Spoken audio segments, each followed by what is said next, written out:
got Mr. Mike Munger. He got a bio.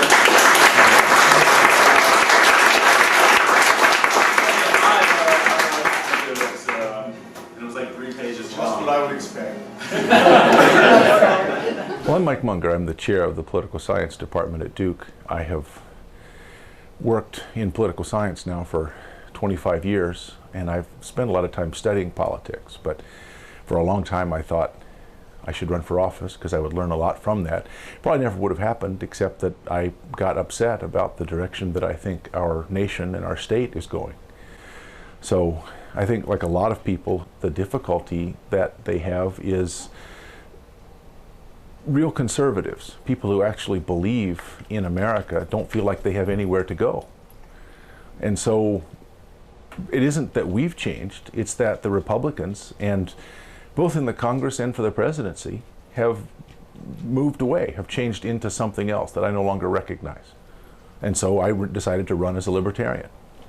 I'd like to know, I'm not looking for a show of hands, how many of you know that in North Carolina you have to get a very large number of signatures in order to write in a candidate? Chuck Baldwin, perfect example. You need the state's permission to be able to protest. I mean, a write-in vote is a traditional form of protest in a democracy. Something like none of the above, or bite me, or something. But to not be able to write in a candidate without the state's prior permission, it has to be done pretty far in advance, shows you just how much scorn you, the voters, are held in by the leaders of our General Assembly. One of the things that happens with cartels is that I'm an economist. My PhD is in economics. I used to work for the U.S. Federal Trade Commission. And so when we worked on antitrust policy, one of the things that they were worried about was that industry would try to cooperate rather than compete. All of the doctrines in economics about the way markets work is competition. When firms collaborate and cooperate, then they start to produce the same products. There's very little innovation, and prices are really high, and consumers get ripped off. The reason that that doesn't always work is that a new firm can enter and technology can change. So in private markets, it doesn't stay like that for very long. But in politics, there's no way of getting that to change once a cartel has been established. So the Democrats and the Republicans, both in our nation and in the state of North Carolina, have established a cartel that's very difficult for an outsider to break into. For anybody who's considering voting Libertarian and maybe they're undecided, maybe they lean Libertarian, they're concerned a bit that a vote for the Libertarian will shift the election towards the candidate they consider to be the greater of two evils, I would say this. In North Carolina, we have a unique situation where we have some of the most restrictive ballot access laws in the entire nation. Richard Munger from ballotaccess.org says North Carolina is the third worst state in the country in terms of how difficult it is to get on the ballot. It's easier to get on the ballot as a candidate in Iraq than it is in North Carolina.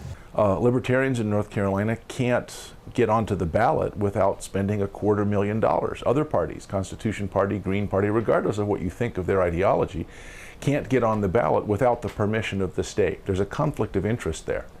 So not only is it true that the policies of the two major parties are converging, but relying on the General Assembly, composed entirely of Democrats and Republicans, to do the right thing, makes them face a conflict of interest. Why would Coke and Pepsi want there to be more than 2 soft drinks? But Coke and Pepsi don't get to decide their own antitrust laws. The Democrats and Republicans do. North Carolina is one of the 3 most restrictive states in the country in terms of ballot access. The only ones ahead of us are Alabama and Oklahoma. And it's good that we're near the top at something, I suppose, but that's not something we want to be near the top on. So we've spent $250,000 of volunteer time, money, and effort. We poured it down a rat hole in order to get those 107,000 signatures that are required to get on the ballot. So it's as if you've run a marathon and arrived breathless at the starting line of the actual election, having dissipated all of your resources, having given up all of your chance at a real election. What most people don't realize was that until now in North Carolina, you had to get 100,000 signatures to get on the ballot, and then you had to get 10% in the general election in the governor's race. Well, if you have to do the first, you can't possibly do the second because you've already used up all of your money. That $250,000 just all got poured down the rat hole. Worse than that, county clerks all over the state, many of them basically good people, some of them very lifelike. Spent 4,000 hours being paid by you with your tax money checking those signatures, because North Carolina is a hard count state. And nearly a third of those signatures were disqualified. That bastion of liberality, South Carolina, has a law that says in order to get on the ballot, you have to get 10,000 signatures. In order to stay on the ballot, you have to run one candidate for statewide office under the party label. Not even the guy's own mama has to vote for him. You just have to run for office. They've never had more than 4 parties on their ballot. Many states have no requirement at all. What is the problem? What's going to go wrong if voters have a bunch of choices? I was in the cereal aisle at Kroger, and I didn't see any corpses. No one was so overwhelmed by the breadth of choice they were offered for different kinds of cereals that they just died and said, oh gosh, I can't decide. We're not going to see corpses in the ballot booth either. We're not going to find people unable to choose between 3 or 4. We have 7 or 8 candidates in primaries. You don't have party labels, you know very little about them, and yet voters still manage to choose. Why don't you think that they can choose between 3 or 4 parties?